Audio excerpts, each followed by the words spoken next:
Hello, coucou à tous, bienvenue sur la chaîne Budget on Life by Mimi. J'espère que vous allez bien, moi ça va. Après une semaine d'absence sans vidéo sur YouTube, je reviens vers vous avec une vidéo sur le surendettement.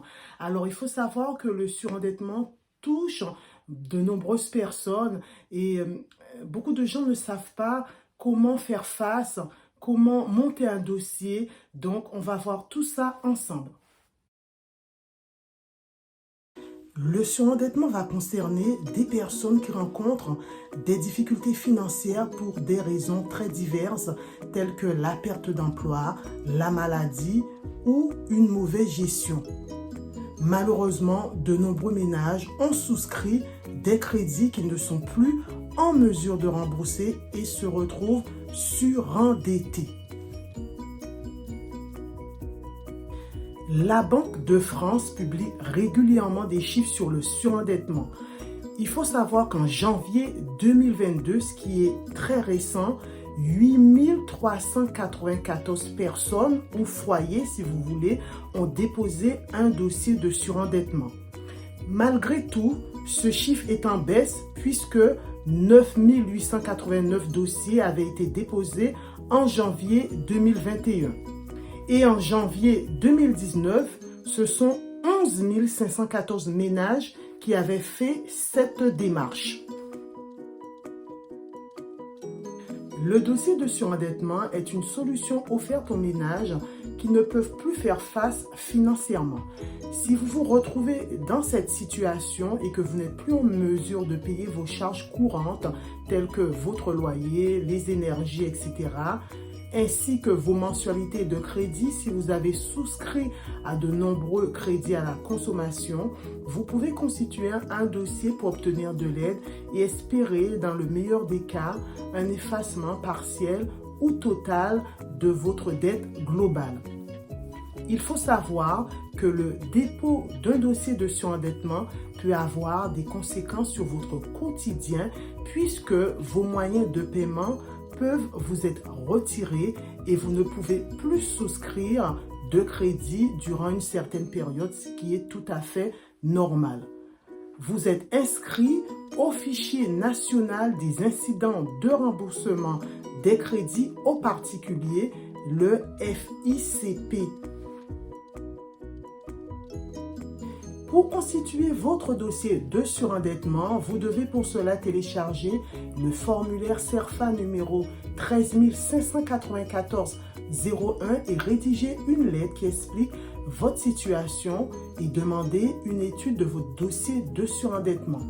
Vous pouvez trouver des modèles de lettres sur Internet ou vous faire accompagner par le CCAS de votre ville, qui est le Centre communal d'action sociale.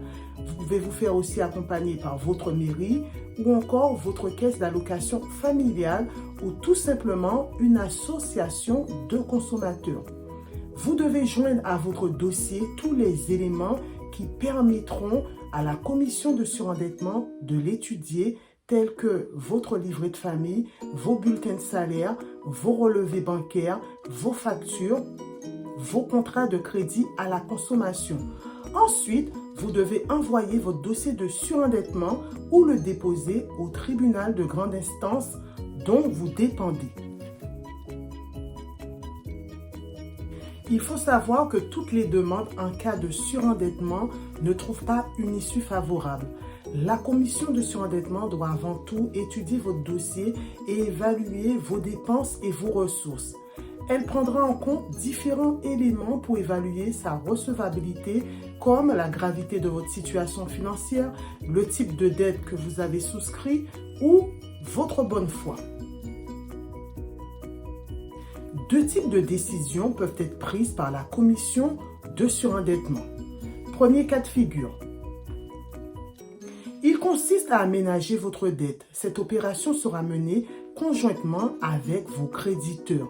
À travers ce plan, il est possible d'envisager un report des échéances, un échelonnement de la dette sur 7 ans maximum, une réduction des taux d'intérêt si vous avez souscrit des crédits à la consommation, un remboursement du capital avant les intérêts, voire un effacement partiel de la dette.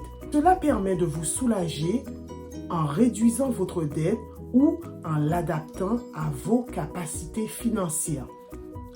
Deuxième cas de figure. Si vous avez des biens, meubles non indispensables à la vie courante, ils peuvent être saisis pour rembourser la dette. On parle de liquidation judiciaire. Si vous n'en possédez pas, on évoque alors une procédure sans liquidation judiciaire et l'effacement des dettes. Il faut savoir qu'un dossier de surendettement peut être refusé. Ce sera le cas dans les situations suivantes: dossier incomplet, dette professionnelle, mauvaise foi ou dette insuffisante. Alors mes chers abonnés, c'est ainsi que se termine ce premier volet sur le surendettement. J'espère que cette vidéo vous aura plu ou vous aura éclairé pour les personnes qui sont dans des situations très délicates. N'oubliez pas de liker, de vous abonner si vous aimez mon contenu et de commenter. Sur ce, prenez soin de vous, prenez soin des vôtres et je vous dis à bientôt pour plus d'économie avec moi. Bye!